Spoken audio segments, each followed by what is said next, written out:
Nomatamsana, my daughter, who was 10 then, was diagnosed with leukemia cancer.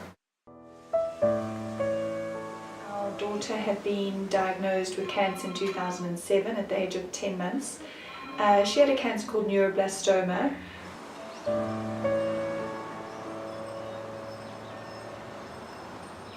Clarissa was 4 at the time when she was diagnosed. Through our journey as parents, we experienced some difficulties or some emotional feelings, and the gap of CHOC is to try and alleviate those issues.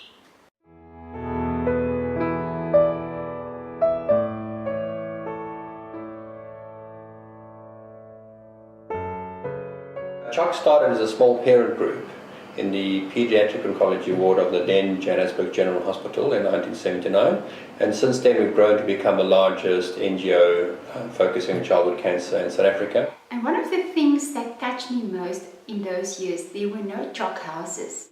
And I heard about this mother and father who was with their child the whole time. And the father had to sleep in the car while the mother was with the child, and then they would swap. And my heart broke because I knew we needed accommodation where the parents can stay while the children are on treatment. So we started buying houses, providing accommodation, transport fees for children or parents coming from long distances. And later on as well, we employed professional social workers. So we now employ 97 staff around the country. We have a head office, 6 regions, 2 branches, and we have accommodation facilities close by at all the treatment centres around the country.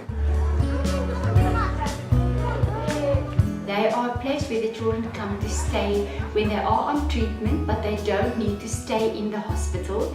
A child diagnosed with leukemia, for instance, it's a long-term treatment process, 3 years, which encounters many trips backwards and forwards, from home to hospital.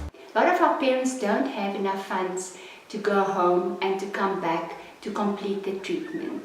So we take physically money and we give it to them and we say, go home, but please come back and complete your treatment.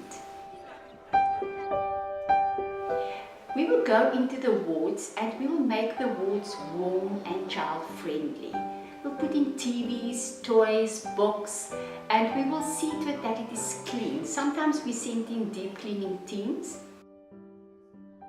And we just try to create some part of normality in this absolutely abnormal time that the children are in. The purpose of the CHOC social workers in the ward is to walk that path with the family, making sure, that the family is referred to and have access to all the appropriate resources. They were bringing some papers and books and whatever. It was nice because we played games. So that he can forget about the pain and the problem that he went through. The overall survival rate can be between 70 and 80% and even higher. We in South Africa are really way behind in survival rate of childhood cancer. We're looking around 50%. The higher the stage, the more treatment they need and the more side effects that they will get, and the lower the survival rate. It was too late, so the leg has to be amputated so as to save his life. He had 27 chemotherapy.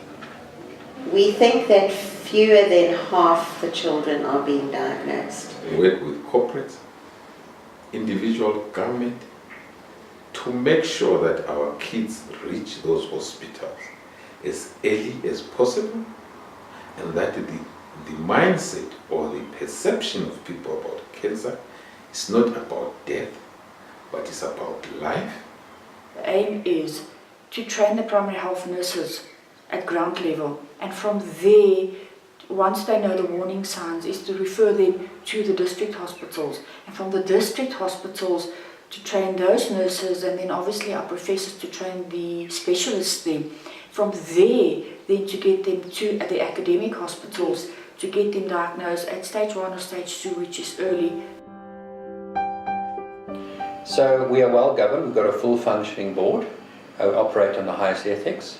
Our beneficiaries represent the demographics of the country, so 93% of beneficiaries are black. We always make sure the funds go where they're intended. 80% of the funds we get go towards program costs. Only about 20% goes for general expenses.